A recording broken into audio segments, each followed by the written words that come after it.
तक हमने उपभोक्ता की समस्याएं करी थी। आज हम करेंगे उपभोक्ता शिक्षा। उपभोक्ता अपने आप को किस प्रकार से शिक्षित करता है ये हम करेंगे। और उपभोक्ता शिक्षा जो है वो कोई इसका कोई कोर्स नहीं होता। ये उपभोक्ता शिक्षा जो है वो हम अपने आप ही अपनी जानकारी प्राप्त करते हैं। और इसमें उपभोक्ता को निम्न जानकारी होनी चाहिए। मतलब उपभोक्ता शिक्षा के अंतर्गत एक उपभोक्ता को क्या क्या जानकारी होनी चाहिए, ये एक पहला स्टेप है।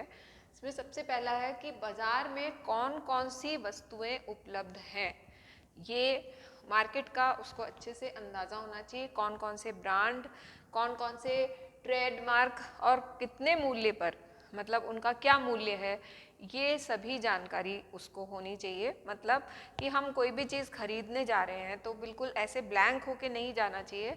उपभोक्ता को उसको पता होना चाहिए कि कौन से बाज़ार में मुझे कौन सी वस्तु मिलेगी, तो बाज़ार में कौन कौन सी वस्तुएं उपलब्ध हैं, कौन कौन से ट्रेडमार्क्स और कौन कौन से ब्रांड्स अवेलेबल हैं और वो किन किन मूल्यों पर प्राप्त हैं, ये सब उसको जानकारी होनी चाहिए। फिर है किस बाज़ार में कौन सी दुकान पर उचित मूल्य पर उचित वस्तु या उच्च श्रेणी की वस्तु प्राप्त होगी, ये भी उपभोक्ता को पता होना चाहिए। और ये तभी उपभोक्ता को पता होगा जबकि वो दूसरों से इंटरेक्शन रखेगा, दूसरों से अपना बातचीत रखेगा और उसका जो इंटरेक्शन है उस दूसरों के अनुभव शेयर करेगा इंटरेक्शन से, और उसी से उसको पता चलेगा। मतलब इसका कोई कोर्स नहीं होता, उपभोक्ता को अपने आप ही इन सब चीज़ों की जानकारी प्राप्त करनी पड़ती है। तो इसलिए किस बाज़ार में कौन सी दुकान पर उचित मूल्य पर उच्च श्रेणी की वस्तु मिलेगी, ये भी उसे पता होना चाहिए। फिर वस्तुएं कब खरीदी जाए, ये बहुत ही इम्पोर्टेंट फैक्टर है। और अगर आप सचेत हैं, अगर आप जागरूक उपभोक्ता हैं, तो आपको पता होगा कि कौन सी चीज़ हमको कब खरीदनी चाहिए कि वो अच्छे मूल्य में हमें अच्छी क्वालिटी में प्राप्त हो जाए। जैसे कि अगर हमें संरक्षित फल और सब्जियां संरक्षित करनी है, तो जब उसका सीज़न होता है तब हमें वो चीज़ खरीदनी चाहिए और उसके बाद उसका संरक्षण करना चाहिए। जैसे मटर हम लेते हैं, तो मटर जब बिल्कुल पीक पीरियड आ जाता है मटर का, जब मीठी होती है मटर और मटर का दाना पूरा होता है फली में, तब हमें मटर को संरक्षित करना चाहिए। अगर उसके बाद करेंगे तो वो मीठापन ख़त्म हो जाता है, तो वो क्वालिटी हमें नहीं मिलेगी मटर की। तो इसी तरह से गोभी है, गाजर है, जो भी हमें संरक्षित करनी है वो। फिर फलों का मौसम भी आता है, तो फलों में जैसे कीनू है, आजकल दिसंबर में कीनू बहुत चल रहा है, तो उसका हम स्क्वैश बनाएं या नींबू का स्क्वैश कब बनाएं, तो वो जब उस फल का मौसम होता है उस समय उसको संरक्षित हमें कर लेना चाहिए और फिर उसके बाद हम उसको यूज़ में ला सकते हैं। तो उससे क्या होगा कि हमें उचित दर पे भी वस्तु मिलेगी और उत्तम क्वालिटी की, उत्तम कोटि की वस्तु भी प्राप्त होगी। तो इसलिए ये चीज़ हमें ध्यान रखनी चाहिए। इसी तरह से गेहूं का मौसम जो है वो अप्रैल में गेहूं की कटाई होती है, तो अप्रैल में गेहूं सस्ता मिलता है। तो अप्रैल में अगर हम गेहूं को खरीद लें तो हमें सस्ती दर पे अच्छी क्वालिटी का गेहूं प्राप्त हो जाएगा। फिर इसी तरह से सरसों का तेल जो है वो मार्च अप्रैल में उत्तम क्वालिटी का मिलता है, क्योंकि सरसों की कटाई मार्च अप्रैल में होती है, तो इसलिए सरसों का तेल हमें मार्च अप्रैल में मिल सकता है। इसी तरह से मूंगफली का तेल जो है वो दिसंबर में हमें मिलता है। इसी तरह से चावल जो है वो भी हमें दो बार मिलते हैं, जैसे दिसंबर में और फिर अप्रैल मई में।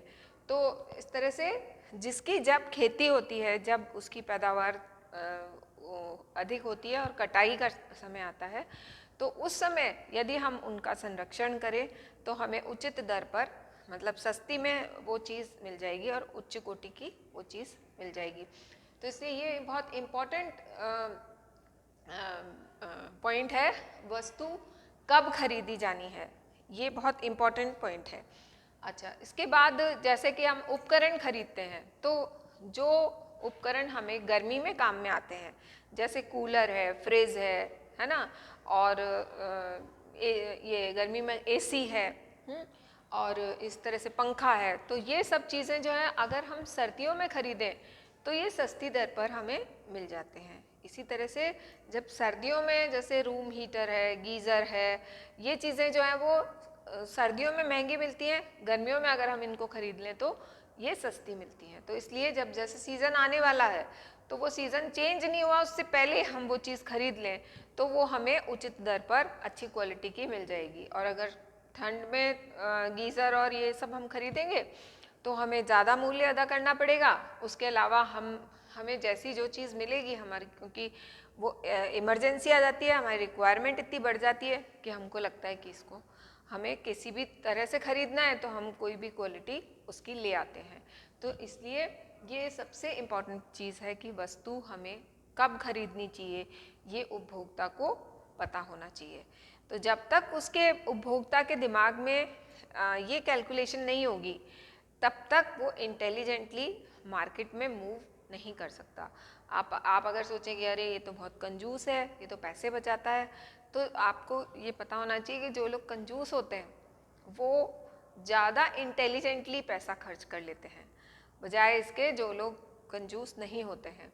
तो ये तो एक ऐसे ही मैंने आपको वैसे ही बता दिया, ऐसा कुछ इस तरह का नहीं है, मगर फिर भी ये जब हम पैसे में बार लगा देते हैं तभी हमारा दिमाग चलता है कि हम कैसे सस्ती चीज़ हम खरीदें, कहाँ से खरीदें और किस सीज़न में खरीदें। तो ये सब चीज़ें हमारे दिमाग में चलती रहनी चाहिए जिससे हम इंटेलिजेंटली अपने पैसे का इस्तेमाल करें और अनावश्यक रूप से हम खर्च ना करें और हमें जितना हमने मूल्य अदा किया है उसका हमें पूरा संतोष प्राप्त हो सके।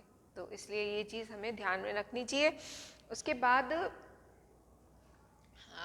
उपभोक्ता जो है वो अपने अधिकारों और अपने उत्तरदायित्वों का उसे पूरा ज्ञान होना चाहिए। उसको जब तक अपने अधिकारों और उत्तरदायित्वों का ज्ञान नहीं होगा तब तक वो शोषण का शिकार होता रहेगा। तो उपभोक्ता को ये पता होना चाहिए कि मेरे क्या अधिकार हैं और कहाँ पर ये जो विक्रेता है ये गलत है, ये मुझे ठग रहा है, ये मेरा शोषण कर रहा है। तो ये चीज़ उसको पता होनी चाहिए, क्योंकि कई बार ऐसा होता है कि आप उपभोक्ता मंच का या उपभोक्ता उसका कंज्यूमर कोर्ट का नाम ले लेते हैं उसके सामने, विक्रेता के सामने, तो वो एकदम अलर्ट हो जाता है और वो सही चाल चलने लगता है। तो ये चीज़ हमें पता होनी चाहिए और हमें अधिकारों का भी पता होना चाहिए। हमें हर समय इसके लिए सजग रहना चाहिए कि हमारे अधिकारों का कोई हनन न करे। और ये चीज़ जो है वो बड़ी सिटीज़ में बहुत ज़्यादा देखी जाती है। बड़ी सिटीज़ में जो है वो लोग बाग ज़्यादा ठगी करते हैं, और जैसे आपको कोई चीज़ दिखाई और आपसे पसंद करा ली, उसके बाद जब पैक कराया तो उसमें कुछ और बांध के दे दिया, चाहे वो खाने पीने की वस्तु हो, चाहे आप कोई पहनने की वस्तु हो, चाहे कोई उपकरण खरीद रहे हैं, कुछ भी। तो आपको हर समय अलर्ट रहने की ज़रूरत है। उपभोक्ता को जब तक वो खरीदारी पूरी ना कर ले तब तक उसे पूरा अलर्ट रहने की ज़रूरत है, तभी वो सही वस्तु सही दाम पर ला सकता है। तो ये चीज़ बहुत ध्यान में देने की है कि उपभोक्ता को अपने अधिकारों के लिए भी सजग रहना चाहिए। फिर कितनी वस्तु खरीदनी है, वस्तु कब खरीदनी है और कितनी वस्तु खरीदनी है, ये भी बहुत इम्पॉर्टेंट है, क्योंकि कई बार हम उस वस्तु का संरक्षण कर लेते हैं और फिर वो गल सड़ जाती है। तो कितनी वस्तु खरीदनी है या कितनी वस्तु आप संभाल सकते हो, जिसको आप आसानी से रख सकते हो, आसानी से आप संभाल सकते हो, आपको उसका संरक्षण आता है, तभी उस वस्तु की क्वांटिटी बढ़ाएं। नहीं तो जितनी वस्तु आप उसको आसानी से संभाल सकते हैं उतनी ही वस्तु खरीदें, क्योंकि अनावश्यक हमारा पैसा वेस्ट नहीं होना चाहिए कि वो वस्तु खराब होके कहीं फेंक गई तो हमारा पैसा वेस्ट हो जाएगा। तो इसलिए कितनी वस्तु खरीदनी है ये भी एक बहुत ही इम्पोर्टेंट फैक्टर है उपभोक्ता शिक्षा में। फिर उसके बाद है स्वयं के ज्ञान, बुद्धि और विवेक से और दूसरों के दूसरों की शिक्षा से हम उत्तम वस्तुओं की खरीदारी कर सकते हैं। मतलब मैंने जैसे आपको बताया कि उपभोक्ता शिक्षा का कोई कोर्स नहीं होता है या कोई एज सच कोई गाइडलाइन नहीं है या कोई ऐसा कुछ रूल्स एंड रेगुलेशंस नहीं है। हमें अपने अनुभव के द्वारा, अपनी ज्ञान और अपने विवेक से, अपनी बुद्धि से हम उपभोक्ता शिक्षा को ग्रहण कर सकते हैं और जिससे हमारा हैरेसमेंट नहीं हो, हम उस चीज़ का ध्यान रख सकते हैं। तो ये है। और फिर है मैंने जैसे आपको पहले लास्ट क्लास में भी बताया कि जैसे उपभोक्ता शिक्षा जो है वो पत्र पत्रिकाओं से, बुलेटिन से, न्यूज़पेपर से और सिनेमा से, टीवी से, टेप रिकॉर्डिंग सुन के या रेडियो टॉक्स से, बहुत सारी चीज़ों से हम उपभोक्ता को शिक्षित कर सकते हैं। तो इस तरह से हम अपने आप को भी शिक्षित कर सकते हैं बहुत सारी पत्रिकाओं से, न्यूज़पेपर आर्टिकल्स से, ऑनलाइन मटेरियल से और क्या कहते हैं टीवी से, सिनेमा से, इन सब से हम अपने आप को शिक्षित कर सकते हैं। और इसके अलावा दूसरों के अनुभव से भी हम बहुत कुछ सीख सकते हैं।